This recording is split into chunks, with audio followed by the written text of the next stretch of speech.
Okay, so good evening po mga kapatid, no? Welcome po sa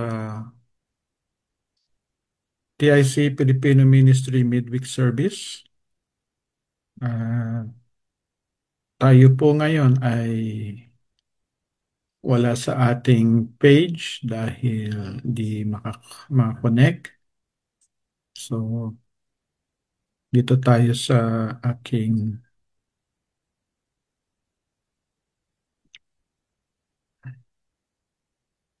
sa aking page muna, no? Okay. So, praise God. So, good evening, good evening.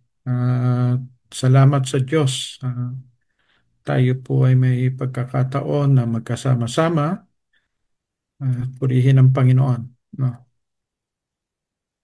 Sige po, tayo po ay panandaliang manalangin. Panginoon at dakilang Diyos, Ama naming mapagpala, salamat sa gabing ito. Salamat at may pagkakataon na kami, O Diyos, ay magkasama-sama, magpuri, pag-aral na iyong salita at patuloy pong mamuhay ayon sa iyong kalooban. Salamat po o Diyos sa pagkakataon na ito. Dalangin po na abutin niyo po ang bawat isa. Dalangin din Panginoon na katagpuin ninyo ang lahat ng pangangailangan. Ito man ay pisikal, ah, sa kaisipan, sa relasyon, sa pinansyal, Panginoon, at ano pa man, O Diyos, nawa ang iyong pangalan ay mag-glorify sa buhay po ng bawat isa. Sa pangalan po ni Jesus. Amen. Amen. So, yan po. Good evening.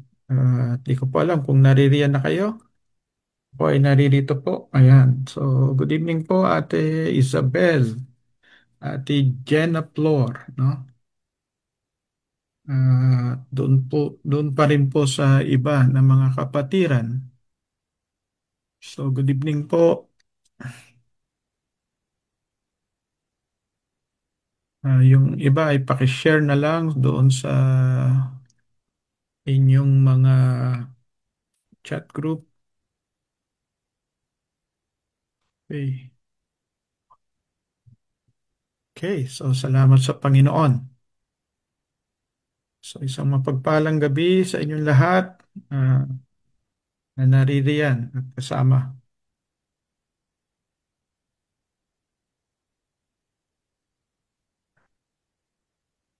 So na si Ate Luz, Ate Lori. Okay.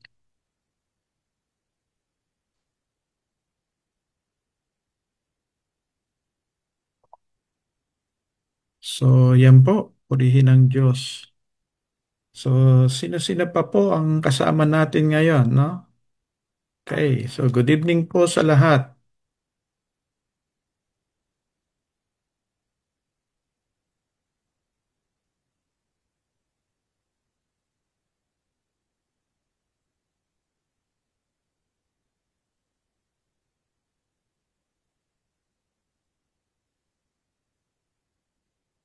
Okay. Sige po, kung kayo po ay may mga prayer requests, maaari niyong ilagay diyan, i-type sa ating comment section. At kung kayo man ay may mga praise item, mga bagay na gustong ipagpasalamat sa Diyos, maaari niyo rin pong ilagay sa ating comment section. No? So, maganda po ang ating buhay ay patuloy po na maging buhay ng pasasalamat at paglilingkod sa Diyos na tayo mismo ay mga sacrifices na iniaalay, yung buhay natin ay iniaalay sa Panginoon. So, good evening po, Kuya Resty. No? Ate Ellen, good evening po. Yan po, so minsan pa yung mga nais pong magpasalamat sa Diyos at magbigay ng kapurihan, maaari niyo pong ilagay sa comment section ang bagay na gusto niyo pong ipagpasalamat sa Diyos. Naming mapagpag.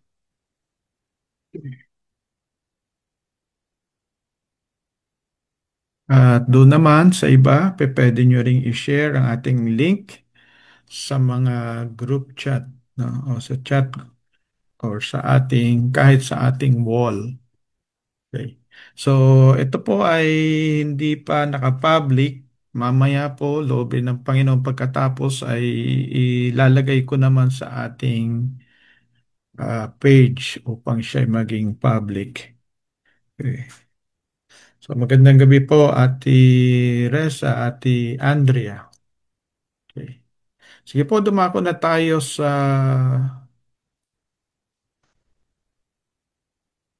awitin at sabayan po natin ang awitin na ito, no? Ng pagkilala sa kabutihan ng Diyos sa kanyang ginagawa, no?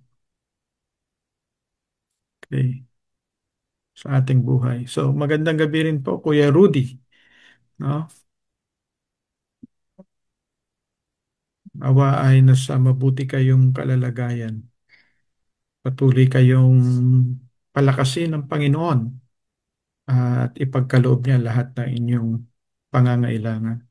So magandang gabi rin Ate May May, no? Palain kayo ng Panginoon.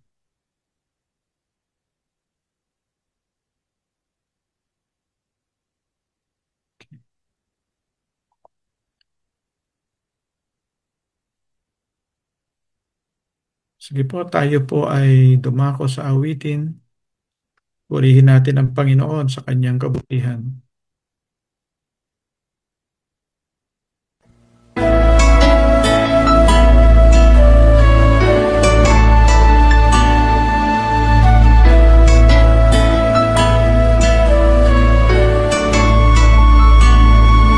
Saniyang kay buti ng ating Panginoon, magtatapat sa habang panahon.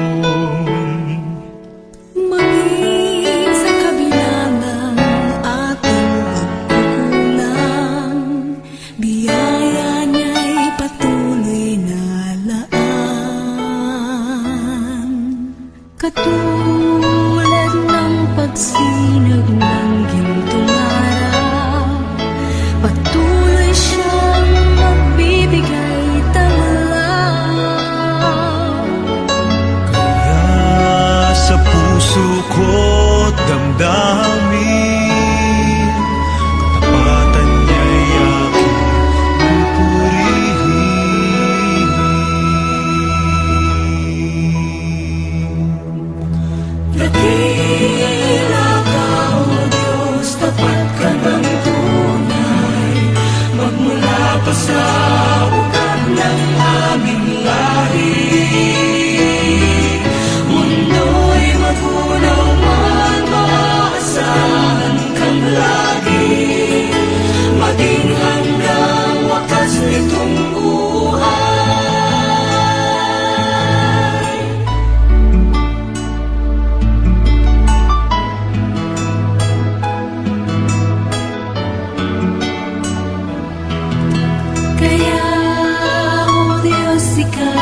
Amen. Tunay na dakila ang Diyos.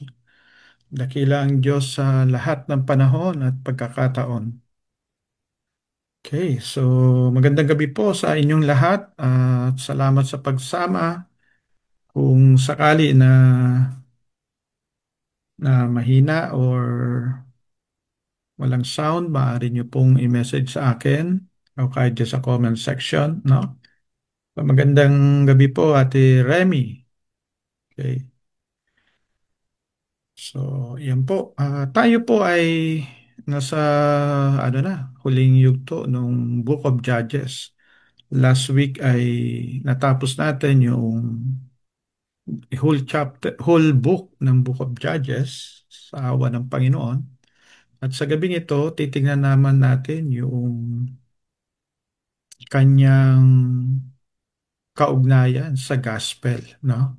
The Gospel of Christ in the Book of Judges. Alam niyo po, pagka nag-aaral tayo ng salita ng Diyos, kahit sa Old Testament, lagi natin titignan yon o ating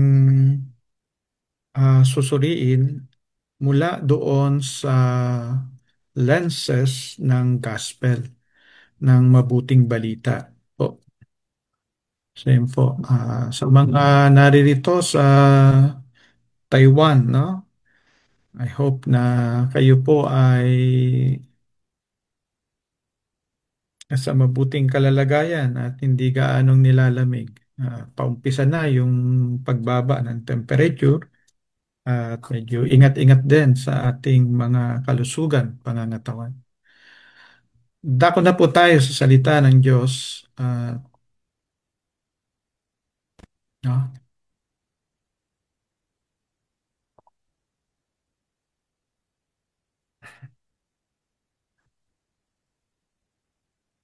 So tayo po ay dadako sa pagtingin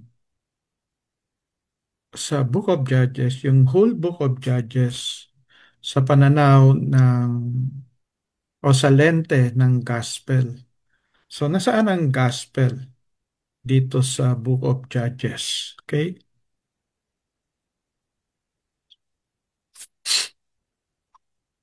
So nakita natin yung chaos, moral chaos ng Book of Judges.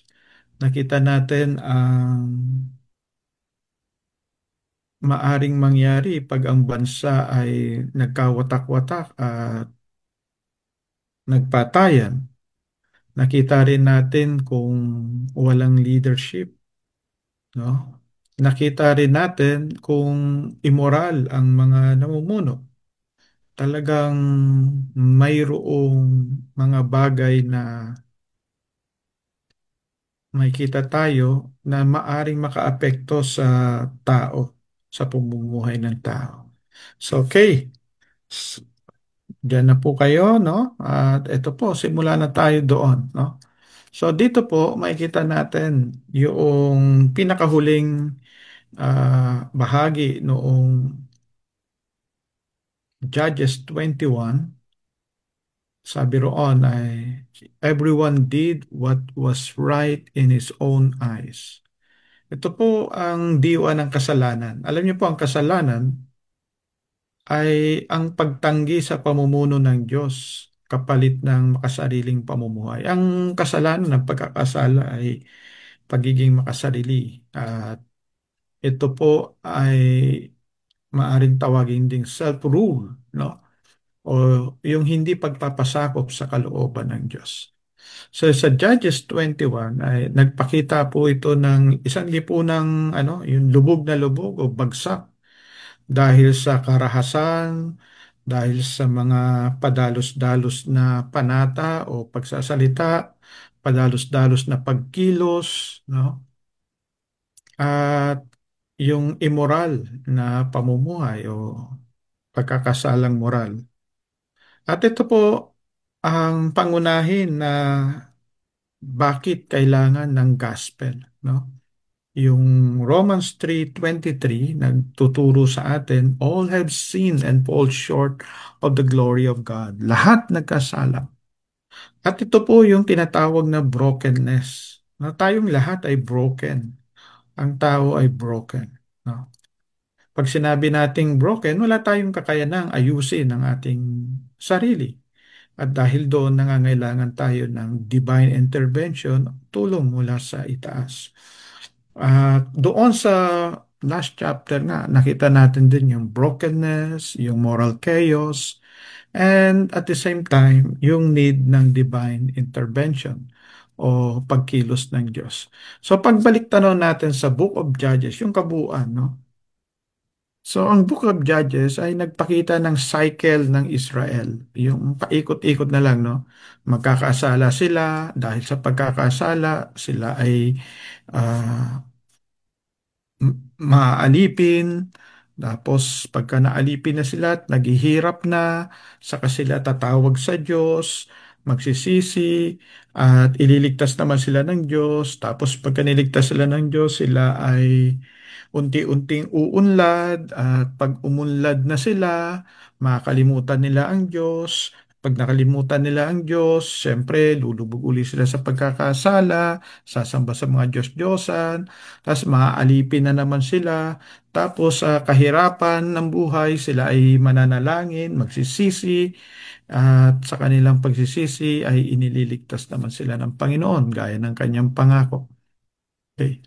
So ibinigay ng Diyos ang mga hukom gaya ni na Gideon, Deborah at Samson upang iligtas ang kanyang bayan.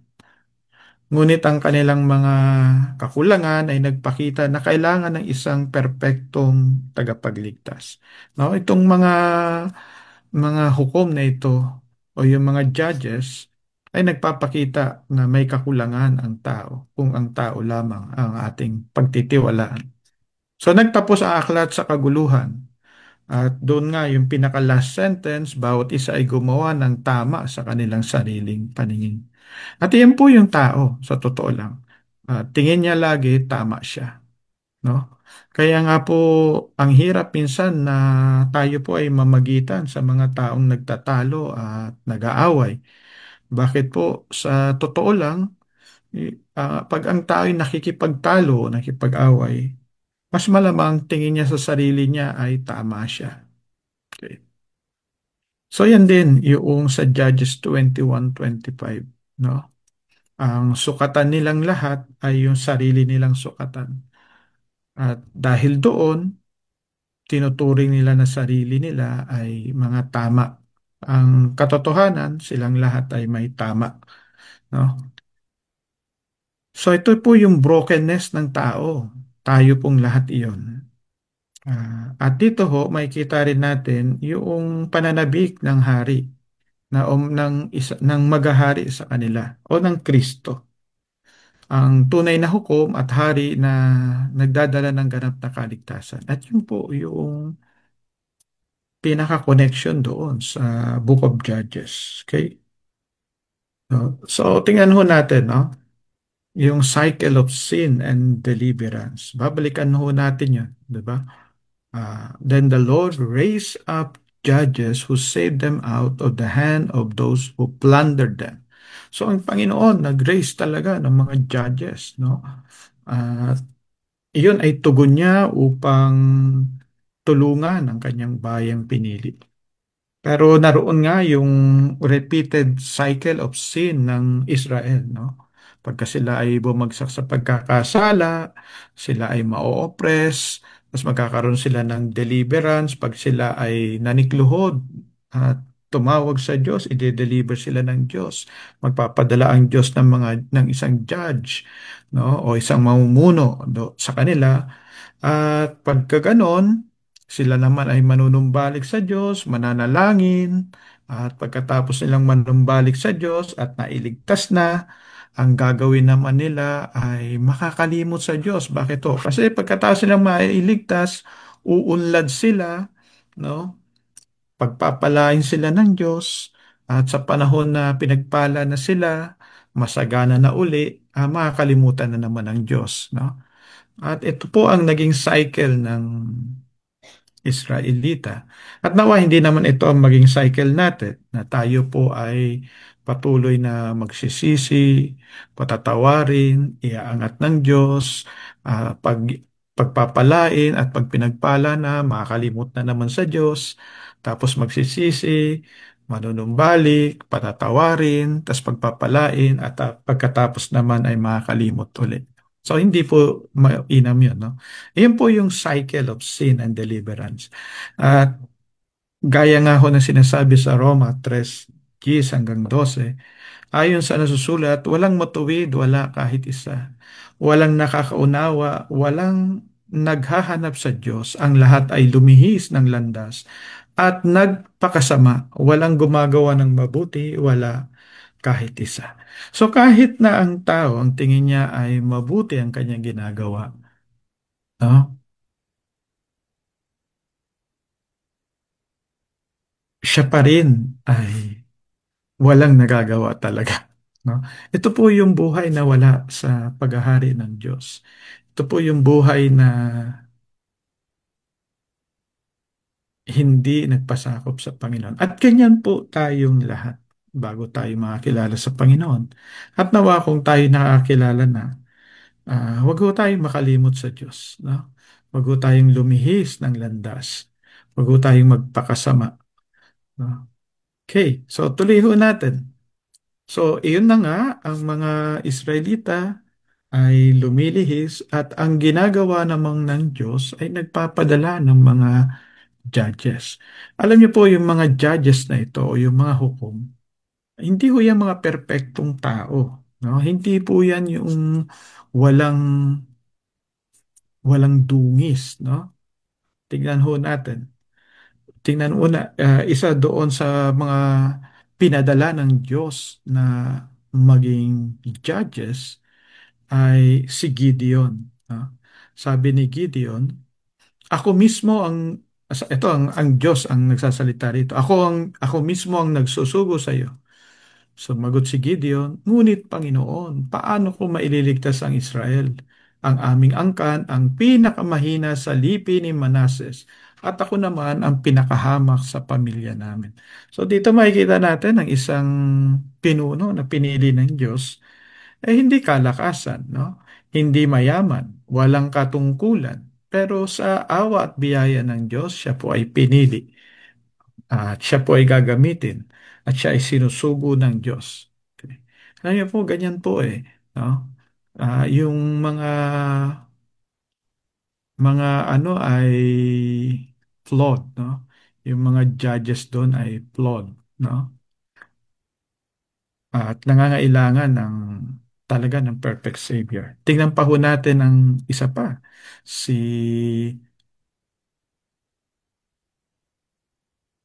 Samson. At ito po yung panalangin ni Samson. At nanalangin si Samson, Panginoong Yahweh, mahabag kayo sa akin. Isinasamo kong minsan pa ninyo akong palakasin upang sa pagkakataong ito'y makaganti ako sa mga Pilisteo sa pagkadukot nila sa aking mga mata. Ayan, di ba?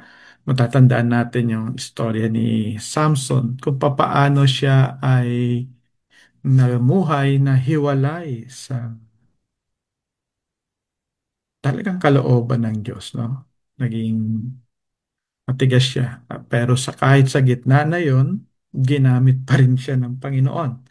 Okay. Ito po yung pagkakasabi sa Hebrews 11:32 to 34. No? Bukod kay Gideon at kay Samson, narin sila Barak, sila Hepte, no? Tapos bukod doon, narin sila David, Samuel at mga propeta, mga tao na ginamit ng Panginoon. Pareho sila, hindi ho sila mga perpekto, no? Sila po ay nanampalataya, nagwagi sa pakikipaglaban, nagpatupad ng katarungan, nagkamit ng mga ipinangako ng Diyos, na ang iba ay napaamo ang leon, napatay yung naglalagablab na apoy, at nakaligtas sila sa talim at tabak.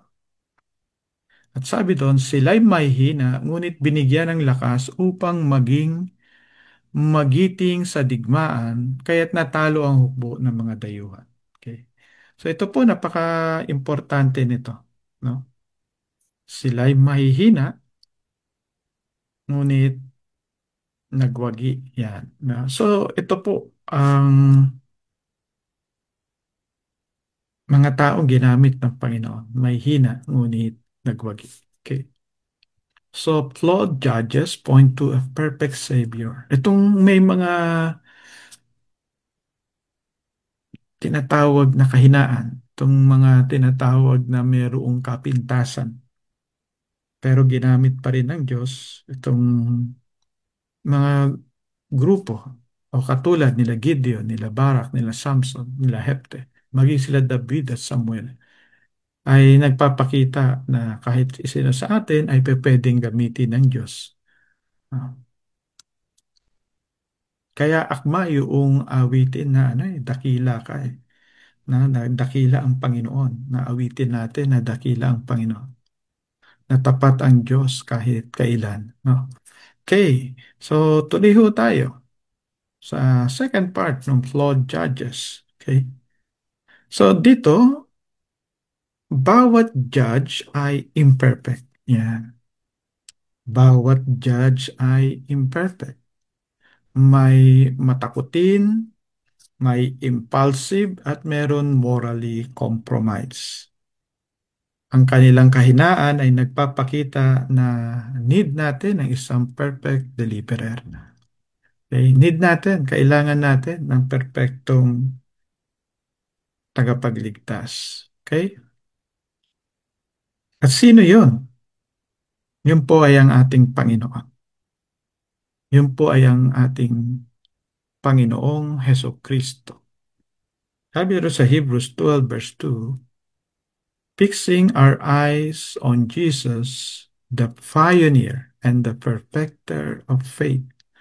For the joy set before him, he endured the cross, scorning its shame, and sat down at the right hand of the throne of God.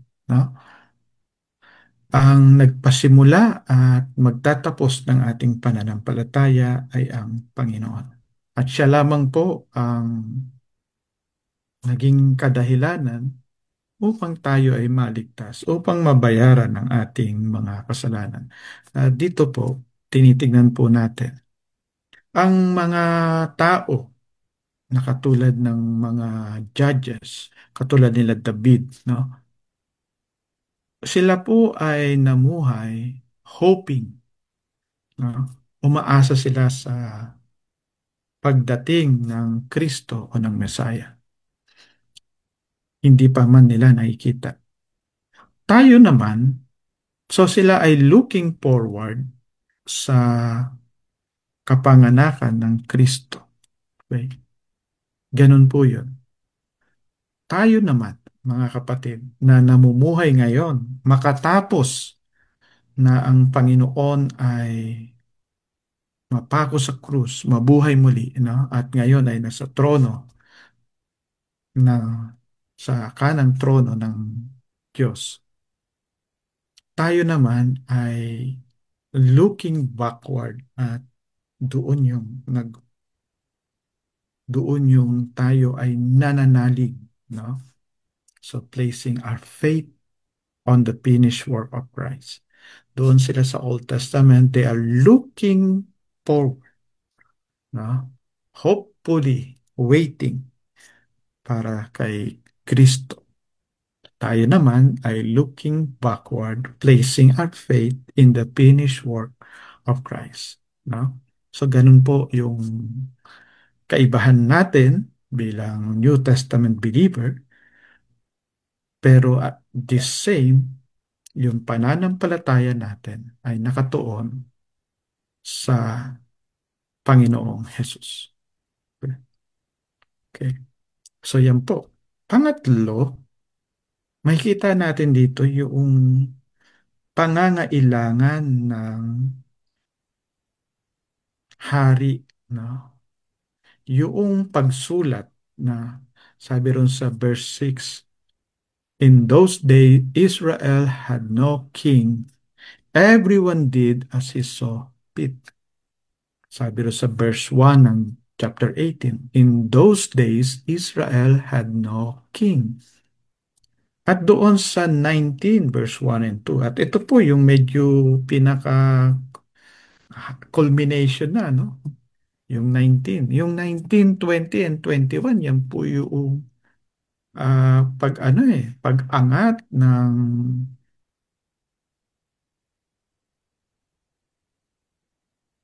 realidad na kailangan talaga nila na may maghahari sa kanila. In Judges 19 verse 1 and 2, in those days, Israel had no king. Okay, tapos yung per sentence. Now, a Levite who lived in a remote area in the hill country of Ephraim took a concubine from Bethlehem in Judah. At dito ho, mula dito sa ginawa ng Levita at yung pagpunta niya doon sa lugar ng mga Benjamites, ay dito po nagsimula yung Civil War kung saan muntikan nang ma-wipe out yung buong lahi ng Benhamita hanggang sa gumawa sila ng ibang kaparaanan upang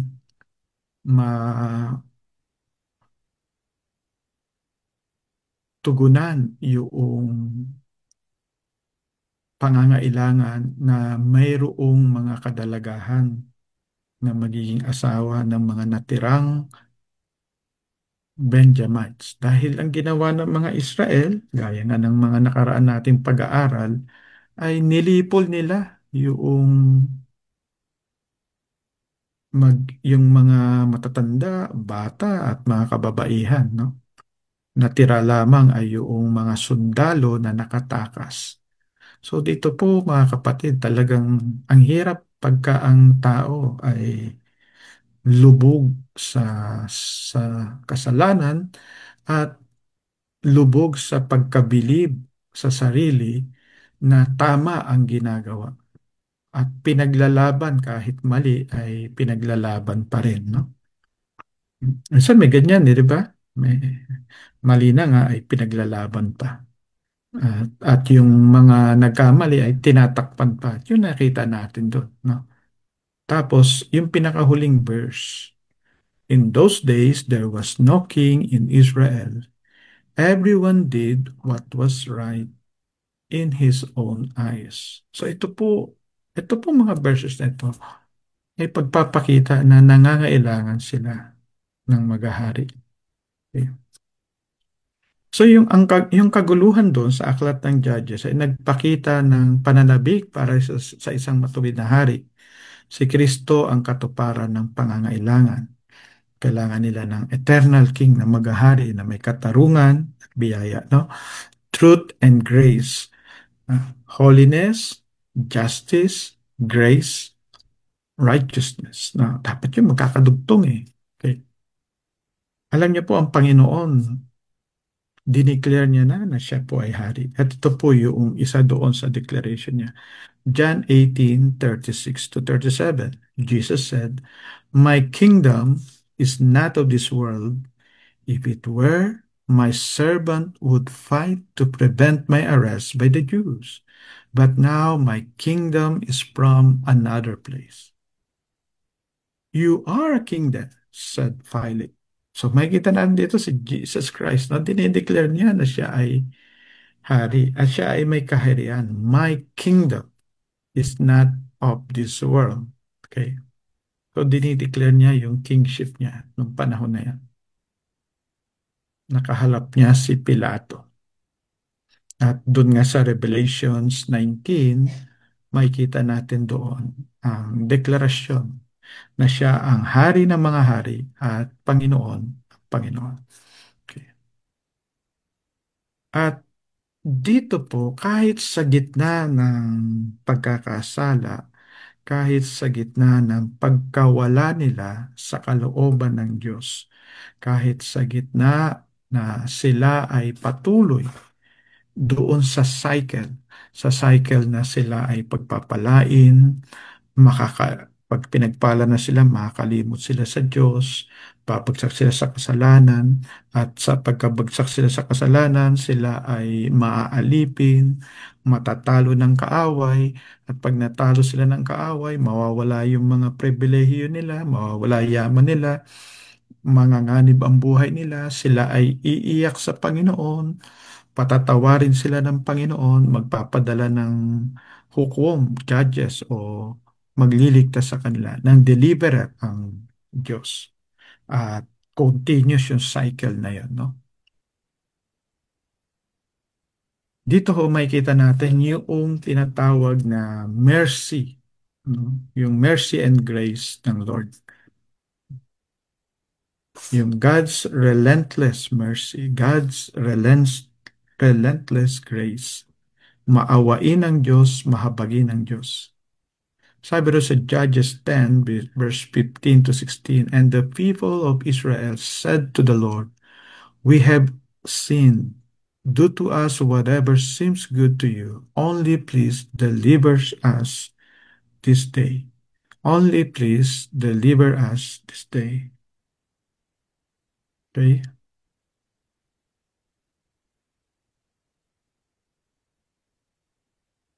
Do to us whatever seems good to you.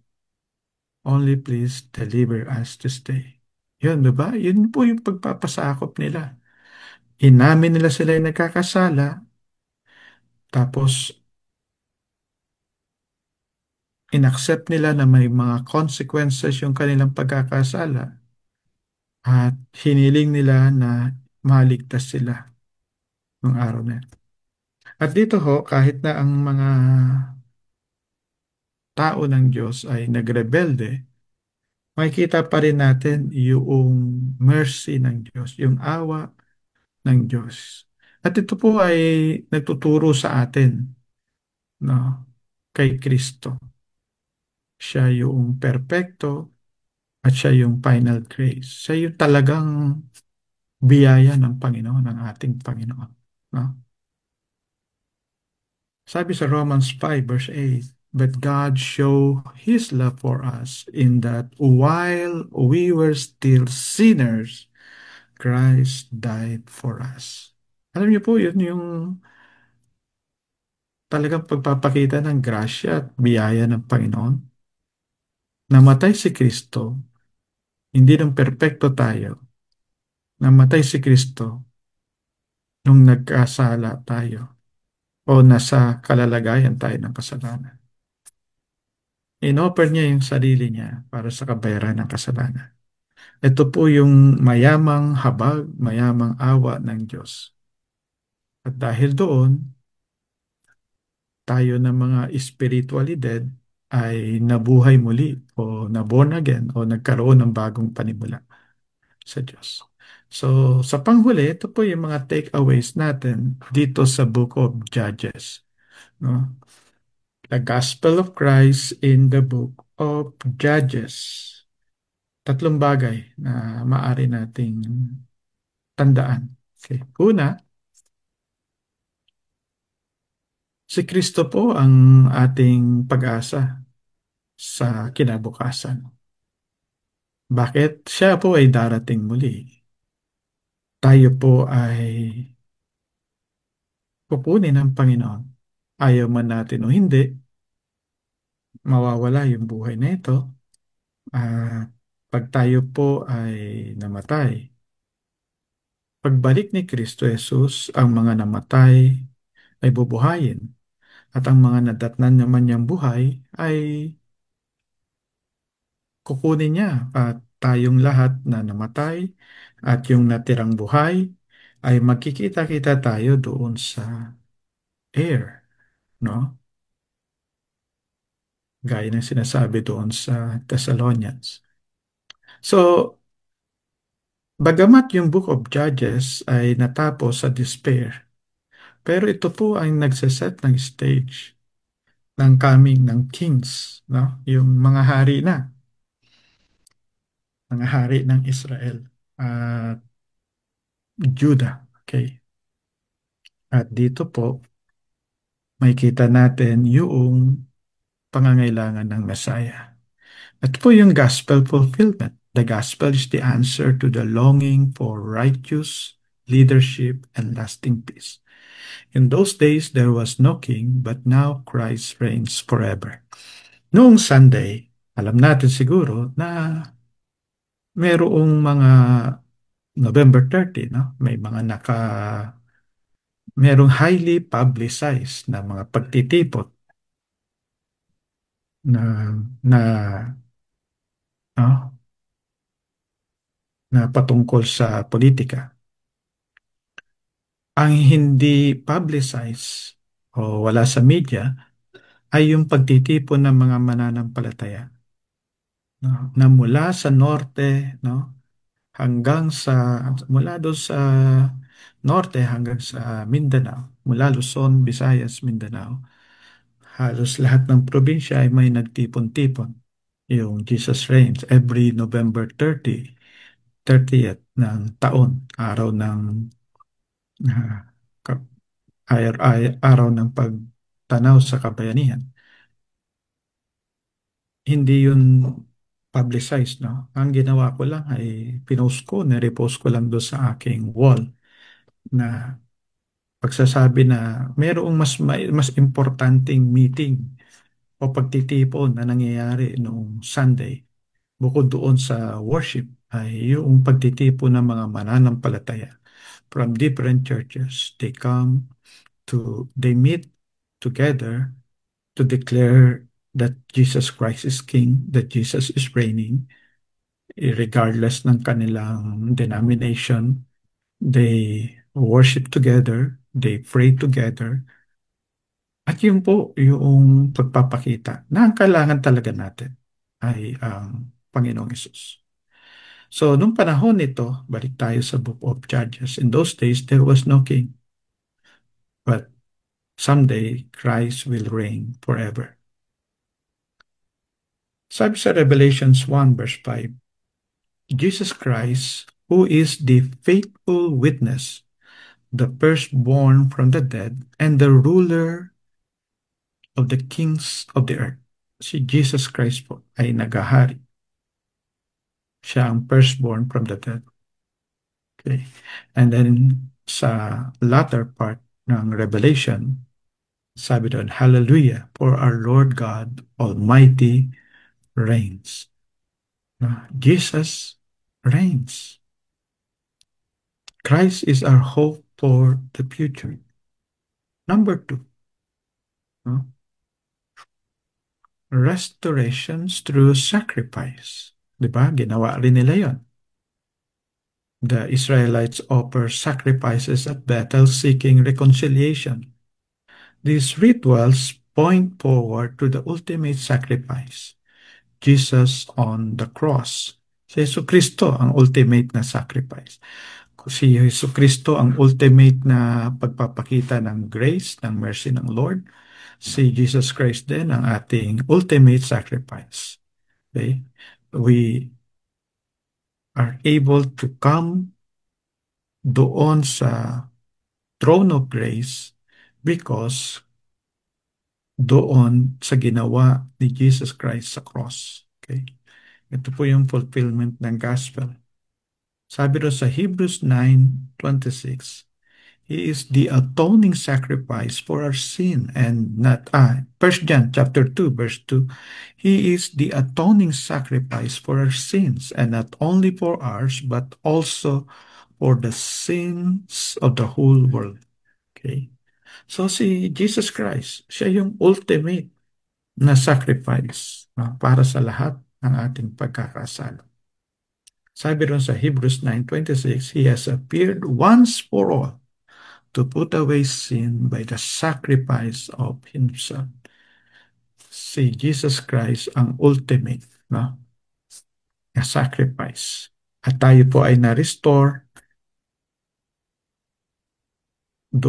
sa pamamagitan ng finished work ni Christ sa cross.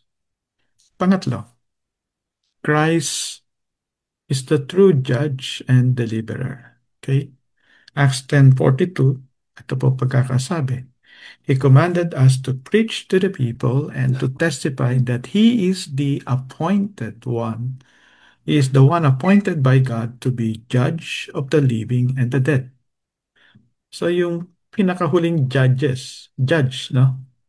Na hindi kasama doon sa Book of Judges, ay si Jesus Christ. At He will judge the living and the dead. Malapit na ho yan. Palapit ang panahon na yan. So unlike the temporary judges of Israel, Christ is the eternal judge who bring lasting deliverance, not from earthly enemies, but from sin and death. Christ is the righteous judge who gives the crown of righteousness. Sino yan? Si Jesus Christ. Siya po yung eternal judge. Siya yung final deliverer. At tayo po nanampalataya sa Kanya, pag tayo Kanyang pinalaya, tayo nga ay malaya na. Okay? So sa conclusion, Judges shows us humanity's failure and God's mercy. Humanity's failure and God's mercy. So, so yung nag-fail ang humanity. Nag-fail yung human governance. No? Pero kahit ganoon, maawain pa rin ang Diyos. Okay? At yung gospel po ay na-revealed sa longing for a perfect judge, for a perfect king. At lahat ng yon ay na-fulfill kay Jesus Christ. So ito po yung tingnan natin, yung action natin. So huwag po tayong umasa sa lakas ng tao o sa mga pinuno, kundi kay Kristo, ang ganap na tagapagligtas na bumabasag sa cycle ng kasalanan at siya po ay nagahari magpakailanman.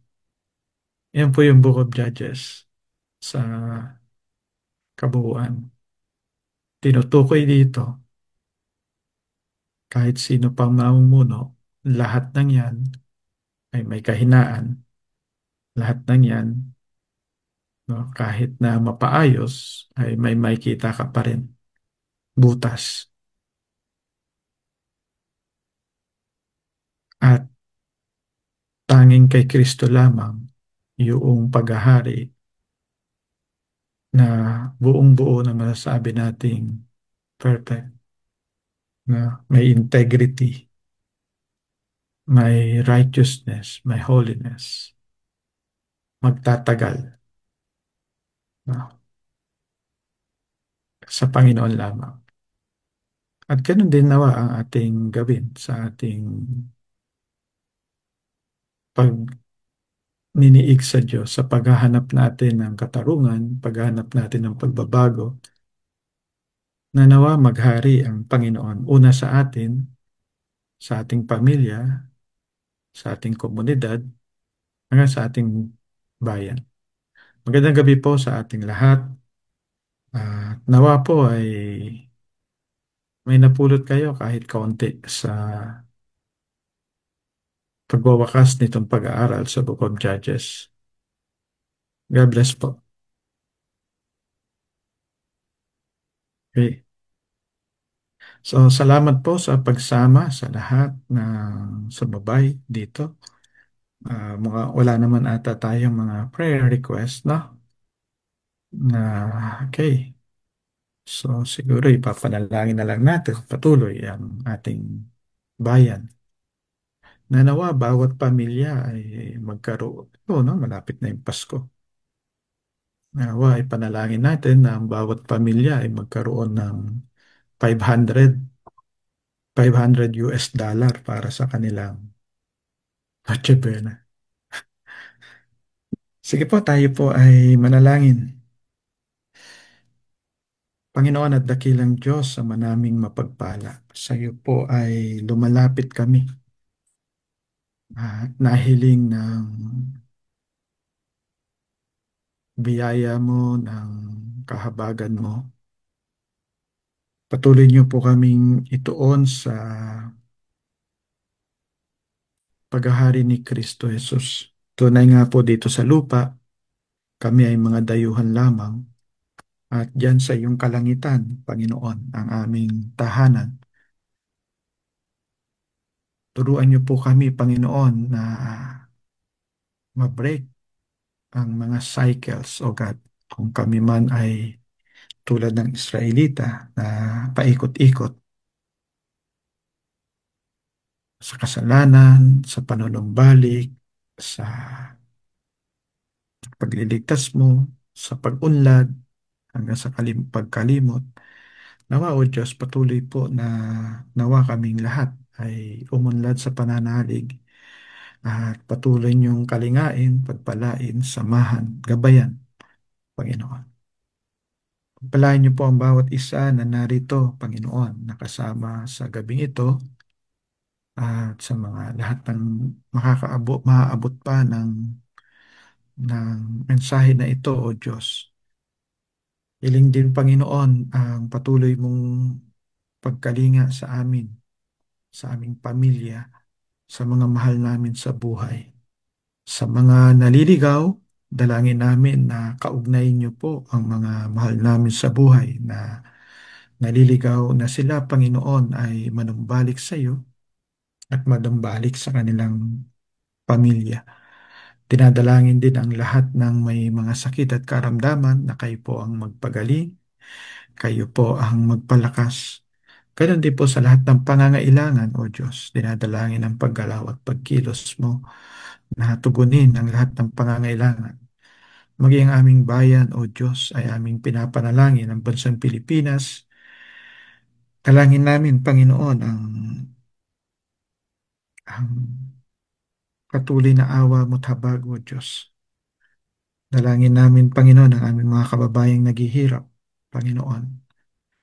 Panginoon, bigyan niyo kami ng matutuwid na namumuno, mga taong may takot sa iyo. At Panginoon, maghari kayo mula sa amin, sa aming pamilya, sa aming lipunan, sa aming bayan. Nawa yung gospel ni Christ ay maipangarad sa lahat ng antas. Maging dito sa Taiwan, O Diyos, abutin niyo po ang bawat isa. Hiling namin, Panginoon, ang iyong pong mapagpalang kamay ang gumalaw at kumilos. Sa pangalan po ni Jesus. Amen. Amen. Okay, so magandang gabi po sa inyong lahat. Maraming salamat, no? Okay. Maraming salamat kina Kuya JB, Ate, no, Ate Edna, Ate Ellen, at yung iba pa, hindi ko na makita rito, no? So, maraming po salamat. Kita-kita po tayo next week sa biyaya ng Panginoon.